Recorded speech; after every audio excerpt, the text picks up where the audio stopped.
Alkisah, di sebuah desa hiduplah dua orang anak bernama Yuri dan Safira. Mereka memiliki perbedaan ekonomi yang bisa dibilang berbanding terbalik. Safira adalah anak dari juragan sawah di kampung tersebut. Safira memiliki orang tua yang sangat memanjakannya, sehingga Safira menjadi anak yang manja serta sombong dan suka pamer. Pada suatu hari, Safira mendapatkan nilai ulangan 50 sedangkan Yuri 100. Nilai itu dilihat oleh ayahnya Safira, sehingga Safira dimarahi oleh ayahnya dan hendak dibanding-bandingkan dengan Yuri karena nilai yang didapatkan Yuri lebih besar dari Safira. Sehingga Safira mulai benci dengan Yuri karena ayahnya mulai menunjukkan kasih sayangnya kepada Yuri. Suatu hari di sekolah, Safira bersama teman-temannya menghampiri dan mulai membuli Yuri. Saking jengkelnya, Safira menghasut banyak orang untuk menjauhi Yuri. Yuri berjalan pulang sambil menangis. Di tengah perjalanan, Yuri menemukan sebuah benih berwarna keemasan.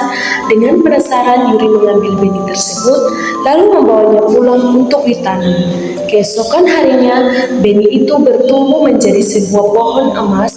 Yuri dengan rasa penasarannya mendekati pohon tersebut dan terkagum-kagum. Lalu ayah Yuri memanggil Yuri untuk membantunya.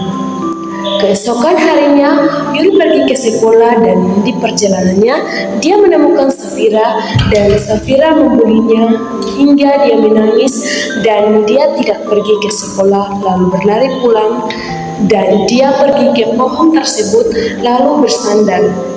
Pohon itu berbicara kepadanya, "Hai anak manis, mengapa kamu menangis?" Yuri terkejut mendengar suara tersebut sambil mencari dari mana sumber suara itu.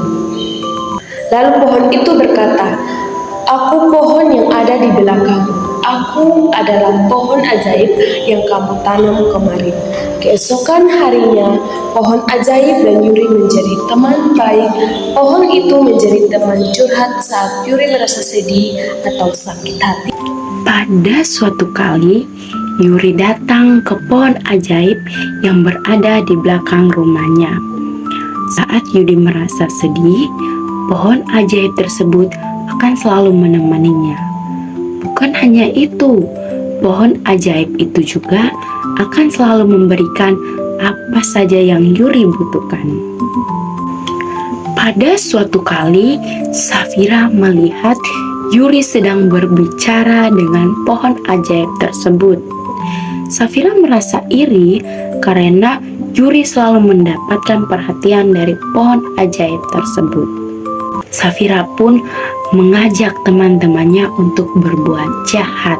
Safira berkata dalam hatinya bahwa pohon ajaib ini harus ditebang agar Yuri tidak lagi mendapatkan hadiah.